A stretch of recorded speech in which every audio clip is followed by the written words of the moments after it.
कभी सोचा है कि एक ऐसा दौर भी था जब किताबें रखना, सवाल पूछना या कुछ नया सिखाना यही सबसे बड़ा जुर्म बन सकता था। आज हम इतिहास के उन्हीं पन्नों को पलटेंगे और समझने की कोशिश करेंगे कि सत्ता हमेशा से ज्ञान से क्यों डरती रही है। और ये जो विद्वानों पर नजर रखने की बात है ना, ये कोई नई नहीं बल्कि एक सदियों पुरानी कहानी है। देखिए, ये एक लाइन ये पूरी कहानी कह देती है। मतलब साफ है, जब भी कोई हुकूमत कमजोर या इनसिक्योर महसूस करती है तो उसका पहला निशाना तोप तलवार नहीं बल्कि ज्ञान बनता है। आजाद सोच को ही सबसे बड़ा खतरा मान लिया जाता है। पर सवाल ये है कि आखिर ऐसा क्यों है? तलवारों और बड़ी बड़ी सेनाओं से लैस सत्ता कुछ विचारों से इतना क्यों घबरा जाती है?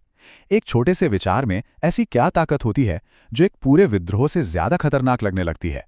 आइए जरा इस साइकोलॉजी को समझते हैं।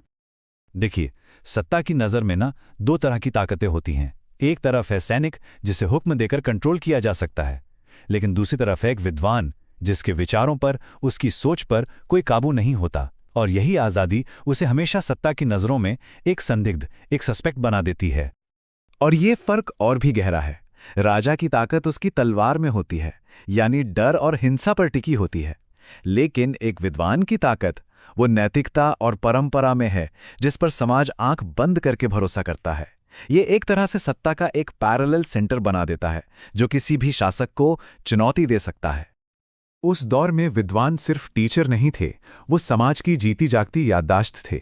वही तय करते थे कि कौन सा राजा धर्म के रास्ते पर है और कौन नहीं। उनका अपने शिष्यों और ग्रंथों का जो नेटवर्क था, वो किसी राज्य की सरहदों को नहीं मानता था। और यही अदृश्य नेटवर्क उन्हें सत्ता के लिए सबसे बड़ा खतरा बनाता था। और असल में यही है वो असली डर। कोई भी शासक एक विद्रोह को कुचल सकता है, किसी भी सेना को हरा सकता है, लेकिन एक विचार का क्या? एक बार वो लोगों के जहन में बैठ गया तो फिर वो पीढ़ी दर पीढ़ी जिंदा रहता है। उसे किसी तलवार से नहीं मारा जा सकता।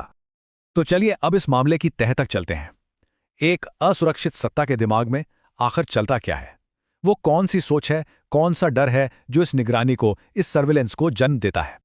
ये एक असुरक्षित शासक के मन में उठने वाला पहला और सबसे बड़ा डर है।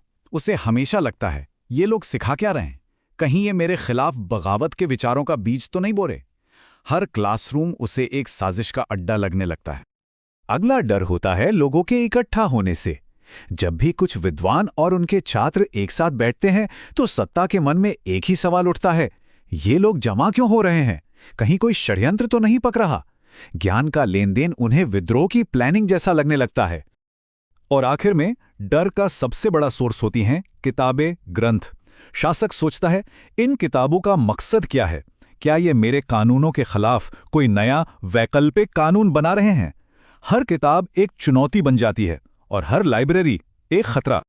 और ये दिमागी डर ये सिर्फ सोच तक नहीं रहता, ये एक्शन में बदल जाता है। पहला कदम, शिक्षण संस्थानों पर जासूसी बैठाओ। दूसरा, विद्वानों के आने जाने पर रोक लगाओ ताकि उनका नेटवर्क टूट जाए। तीसरा, उन्हें मिलने वाली आर्थिक मदद बंद कर दो।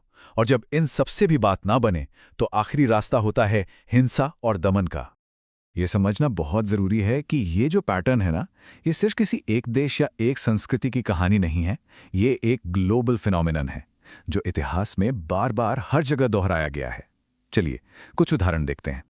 प्राचीन रोम में चलिए, वहां फिलोसोफर्स को अक्सर शहर से निकाल दिया जाता था। इल्जाम क्या था?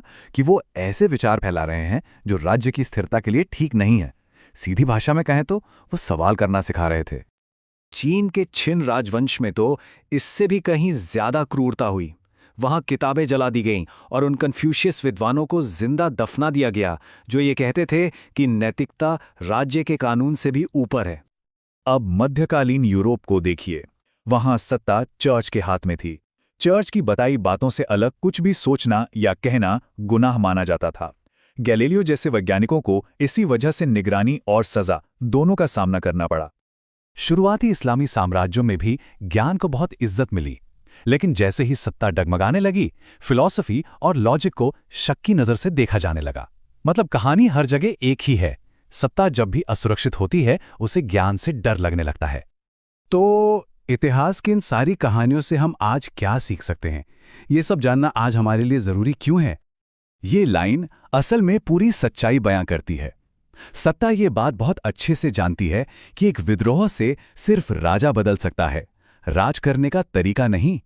लेकिन शिक्षा, वो तो लोगों की सोच ही बदल देती है, और जब सोच बदलती है तो सत्ता का पूरा सिस्टम ही गैर जरूरी हो जाता है। तो आज के समय में हमें किन संकेतों पर ध्यान देना चाहिए?